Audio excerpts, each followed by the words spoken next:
ఆకలేస్తుంది. ఏం తిందాం? యాపిల్ తినద్దు.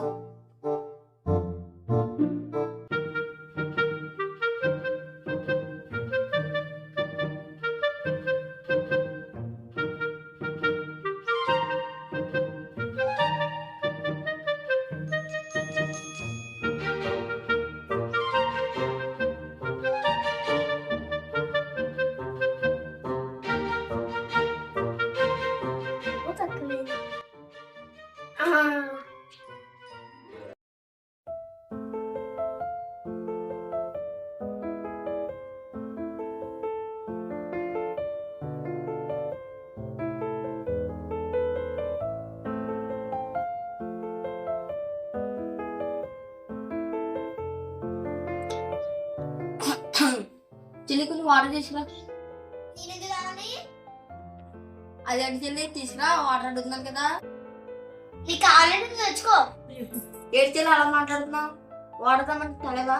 నేను నీకైనా పెద్దను, నువ్వు నాకు భయపడాలి. వాడితే ఎప్పుడు నాకు చెప్తారు.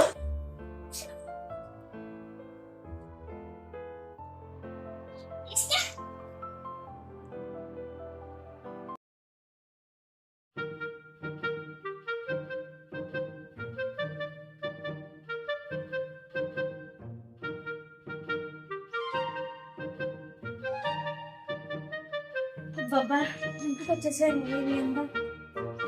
అయ్యో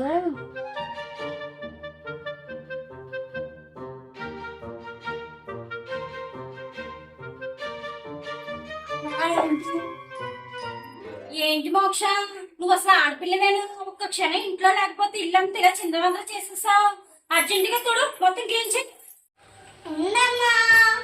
ఉండమ్మా ఏంటి? నేను నీకన్నా పెద్దదాన్ని, నీ తల్లిని. నువ్వు నాకు భయపడాలి. ఫస్ట్ శుభ్రం చేయి మొత్తం. ఎప్పుడు నన్ను తిడతారు.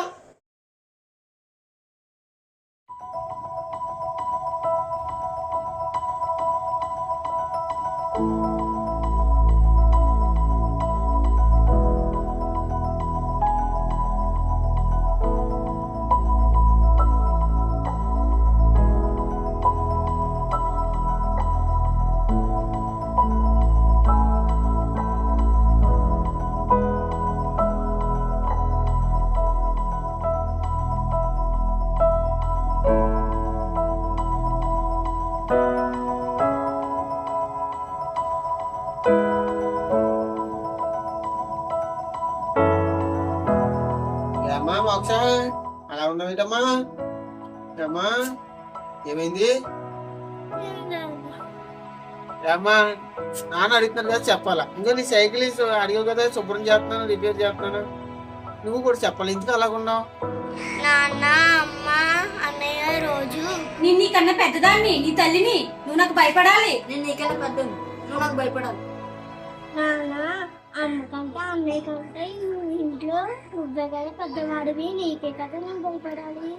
అది కదమ్మా, అన్నయ్య అమ్మ నీకంటే పెద్దవాళ్ళు కదా, వాళ్ళ మాట గౌరవించాలి. అప్పుడు మంచి పిల్లగా లక్షణవంతం. ఏది భవని, రవీంద్ర నాన్న పిలిచారు. ఏంటండి పిలిచారు? అమ్మా నువ్వు వెళ్ళి భగవద్గీత, బైబిల్, ఖురాన్ ఉంటాయి కదా, తీసుకురెళ్ళి. మన పిల్ల చిన్నపిల్ల, ఎందుకంటే చిన్నపిల్ల. పిల్లకి ఎలా చెప్పాలి? పెద్దవాళ్ళు గౌరవించాలి, చెప్పుల పని అన్నీ చెయ్యాలి అని పిల్లలకి, చిన్నపిల్లలకి అర్థమయ్యేలా చెప్పాలి. అప్పుడే కదా మన అందరం కూడా దేవుడికి ఇష్టం అవుతాం. ఇలా చెప్పొచ్చా?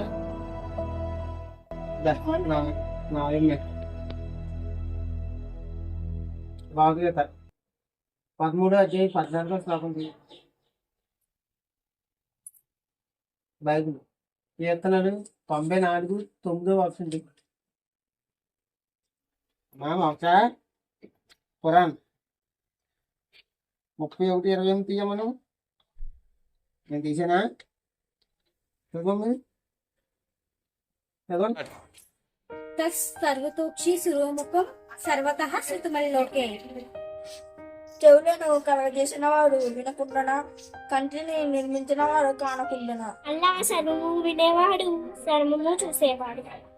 ఇప్పుడు మీరు ముగ్గురు చదివారు కదా, వేరువేరుగా ఉందా ఒకలాగా ఉందా? అంటే ఆయన సర్వము చూస్తున్నాడు, సర్వము వింటున్నాడు, మనం చేసి ప్రతి పని కూడా గమనిస్తూ ఉన్నాడు. ఎవరో ఆ భగవంతుడు. ఇప్పుడు మనం ఒక షాపింగ్ మాల్కి వెళ్తాం, అక్కడ దేనికి భయపడతాం? ప్రతి ఒక్కరు కూడా దేనికి భయపడతాం? సీసీ కెమెరాలు ఉన్నాయని భయపడతాం. అలాగే మనందరినీ సర్వాన్ని సృష్టించిన సృష్టికర్త మన మీద సీసీ కెమెరాలో చూస్తున్నారు అనమాట. ఆయనకే మనం భయపడాలి, ఆయన చూస్తున్నాడనే ఆలోచన మైండ్లో కలిగి ఉండాలి. దీన్ని బట్టి మనకి ఏమర్థమైంది? ఇప్పుడు చదువుకున్నాం కదా, చిన్నవాళ్ళేమో పెద్దవాళ్ళేమో గౌరవించాలి, పెద్దవాళ్ళేమో చిన్నవాళ్ళతో ప్రేమపూర్వకంగా నడుచుకోవాలి. ఎందుకంటే రేపు పొద్దున అడుగుతారు మాట, ఓ మోక్ష, నీ తల్లితో నువ్వు ఎలా మర్చుకున్నావు? తల్లి చెప్పిన మాట విన్నావా? తల్లిని గౌరవించావా? తల్లిని చెప్పిన ప్రతిదీ అనుసరించావా అని అడుగుతారు. అలాగే నిన్ను కూడా అడుగుతారా, నీ చెల్లితో నువ్వు ఎలాగున్నావు? చెల్లిని ప్రేమగా చూసుకున్నావా? మా అమ్మ నాన్నగారు నేనే కదా, చెల్లిని ప్రేమగా నేనే కదా చూసుకోవాలి, నిన్ను అడుగుతారు మాట. అలాగే తల్లిని కూడా అడుగుతారు, పిల్లలతో ఎలా మర్చిపోవాలి, ఎలా చెప్పాలి, ప్రేమగా ఎలా చెప్పాలి, వాళ్ళకి అర్థమయ్యేలా చెప్పాలని. ప్రతి విషయం ఏ విషయం కూడా దేవుడు వదలరు. ఎందుకంటే దేవుడు అన్ని చూసేవాడు, అన్ని వినేవాడు, అన్ని తెలిసినవాడు. జాగ్రత్తగా మనం ఉండాలన్నమాట.